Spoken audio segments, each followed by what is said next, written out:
그러면요, 이제 새롭게 출범을 했는데 어젯밤에 안철수 의원이 문재인을 급히 만났잖아요. 예. 그 배경이 굉장히 궁금해지는데 역시 기초선거 때 무공천하는 문제 이거라고 봐야 되는 겁니까? 지금 기초공천 문제 때문에 다시 계파 갈등의 네. 조짐이 보이고 있는 게 지금 창당하자마자부터 지금 불거지고 있는 아주 지금 새정치민주연합의 가장 큰 문제입니다. 이것 때문에 지금 지지율도 많이 떨어지고 있고요. 네. 그러니까 이 기초공천 문제에 대해서 안철수 의원과 친노를 대표하는 문재인 의원이 의견 통일을 하지 않고서는 앞으로 이 문제가 계속 불거질 수밖에 없기 때문에 그러니까 신당 창당의 어떤 정신을 훼손할 수밖에 없다 이렇게 판단을 했기 때문에 네. 안철수 의원 측에서 제안을 끈질기게 했고 문재인 의원을 만나자. 그래서 네. 어제 저녁에 두 사람이 전격적으로 만나게 됐습니다. 자, 근데 문재인 의원이 그동안 자, 김한길, 안철수 두 공동대표가 먼저 주도해서 쭉 기초공천하지 않겠다고 했지만 당원들한테 묻지도 않았고 그렇기 때문에 당원들의 생각을 묻는 과정이 필요하다. 그 말을 했기 때문에 마치 무공천 취소해야 된다는 것처럼 들렸는데 그런 건 아닌가 보죠? 그러니까 문재인 의원도 재검토를 해야 된다는 네. 취지로 한 얘기는 아니다고 해명을 했는데 이렇게 결정된 배경 이런 거에 대한 설명은 필요하지 않느냐. 그리고 네. 당원들의 동의 절차를 구해야 되지 않느냐. 이런 차원에서 이제 문재인 의원도 얘기를 한 거고요. 네. 그만큼 민주당 내에서는 지금 기초공천 문제 때문에 소가리를 상당히 심하게 하고 있습니다. 근데 지금 저 문재인 의원의 말을 보면 민주당만 무공천하면 일방적인 선거 결과를 맞기 때문에 이러면 안 된다는데 무게를 둔 듯하네요. 지금 당에서 여론조사를 한 게 있어요. 네. 그러니까 민주당 지금 서울 시내 25개 구청장이 대부분 지금 민주당인데 이 민주당 현역 의원 구청장들을 무소속으로 놓고 가상 대결을 붙여보니까 전부 다 진다는 거예요. 아, 현역 구청장, 서울 시내에 예. 20명 가까이 되는 현역 구청장이 있는데 무소속으로 해놓으니까 다 지더라. 전패가 한다는 여론조사 결과가 나왔답니다. 그러니 얼마나 지금 노심초사하고 있고 네. 엄청난 지금 불이 떨어진 거잖아요. 그러니까 네. 이 문제를 합리적으로 해결하는 게 지금 신당의 과제입니다. 네. 다만 신당의 합당의 명분 자체가 기초공천 폐지라는 약속을 지키자는 거였기 때문에 네. 안철수 의원은 여기서부터 한 발자국도 물러날 수 없는 상황이거든요. 그래서 이 문제를 신당이 앞으로 어떻게 풀어갈지 네. 이게 신당의 지지율과 그대로 연결이 되고 지방선거 결과와도 연결이 되기 때문에 아주 관심을 갖고 지켜봐야 될 새로운 포인트인 것 같습니다. 이상민 당원당규위원장이 뭐 희대의 사기꾼이 될 거다라는 얘기까지 했는데 네. 저 명분은 맞습니다. 명분은 맞는데 정치라는 게 이제 명분과 현실의 어떤 그 사이에서 늘 갈등이 있는 건데요. 그래서 네. 그걸 아주 절묘한 조화를 찾아야 되는 건데 문제는 지금 박정호 차장도 말씀하셨지만 이 상태로 가면 선거의 패배가 확실해 보인다라고 할 때는 또 어떡할 거냐. 이 문제는 빨리 정리가 안 되면 아마 굉장히 큰 부담으로 남지 않을까 이런 생각이 듭니다. 근데 저는 이제 근본적으로 궁금한 게요.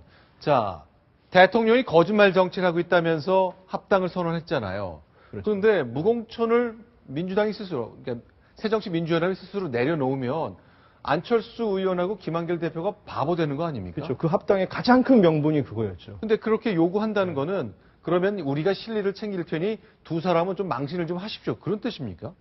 근데 하여간 망신을 당하라는 취지까지는 아니겠지만 뭐 제가 좀 과장되게 그만큼 표현했습니다만. 절박하다라는 상황으로 봐야 될 것 같아요. 선거라는 게 사실 2등하면은 연필 자로 안 주는 게 선거 아닙니까? 네. 선거를 나가는 당사자들한테는 모든 것을 걸고 선거를 치르는 것이기 때문에 네.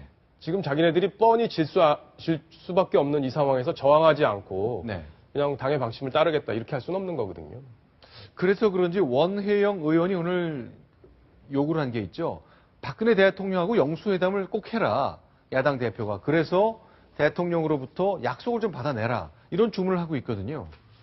근데 영수회담이 과연 이런 주제를 갖고 하는 것이 가능할지는 모르겠습니다만 어쨌건 절박함 같은 것이 야권 내에서는 굉장히 많이 울리나 봅니다. 근데 이미 새누리당이 네. 그 약속을 지킨다, 기초공천 문제에 대해서 약속을 지킨다는 거는 물 건너간 얘기예요. 왜냐하면 네. 새누리당은 이미 당원 당규를 다 개정을 했고요. 네. 그리고 민심과 당심을 합쳐서 후보를 뽑는, 그게 아니면 여론조사로 후보를 뽑는 룰에 따라서 지금 경선이 진행이 되고 있습니다. 공천 작업이. 네. 이 상황에서 무공천을 한다? 이건 사실상 불가능한 얘기이기 때문에 네. 네. 야당도 정치적 수사 외에 현실적으로 이 문제를 풀 수 있는 방법을 찾는 게 더 빠르지 않을까 이렇게 생각이 됩니다.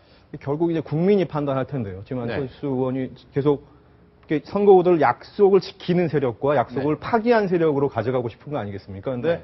국민의 입장에서 그래 그건 정말 중요한 약속이었어. 그걸 파기한 사람들은 안 뽑아줄래. 네. 할지 아니면 야 그게 그 정도로 네. 민생이나 여러 가지 국정에서 그 정도의 사안이냐라고 하는 것은 또 다른 차원의 문제거든요. 그러니까 네. 그건 선거 결과가 아마 얘기를 해줄 것 같습니다. 근데 약속 파기 논란은 네. 기초공천 약속 파기도 있지만 네. 야당이 합당하지 않겠다, 네. 야합하지 않겠다라는 약속도 있었거든요. 네. 그러니까 약속은 두 가지 측면에서 봐야 됩니다. 이번 선거에서는. 네, 네. 그러니까 민주당이 주장한 새정치민주연합에서 주장하는 약속 파기와 네. 새누리당에서 주장하는 약속 파기를 등가의 것으로 놓고 네. 유권자들이 그걸 놓고 판단을 해야 될 것 같습니다. 아, 기초공천 않겠다는 대통령 약속 파기는 정말 심각하다고 생각하는 분들은 뭐 야권에 표를 줄 가능성이 많고 그렇죠.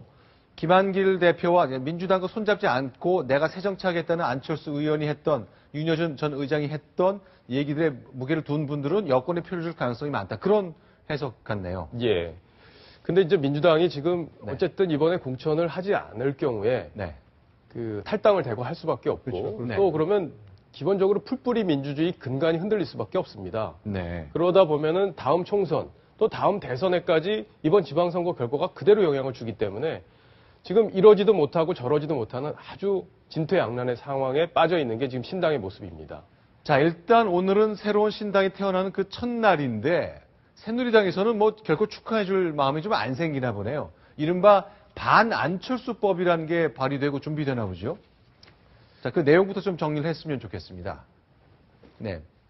그 새누리당의 이노근 의원이 대표 네. 발의를 한 법안인데요. 네.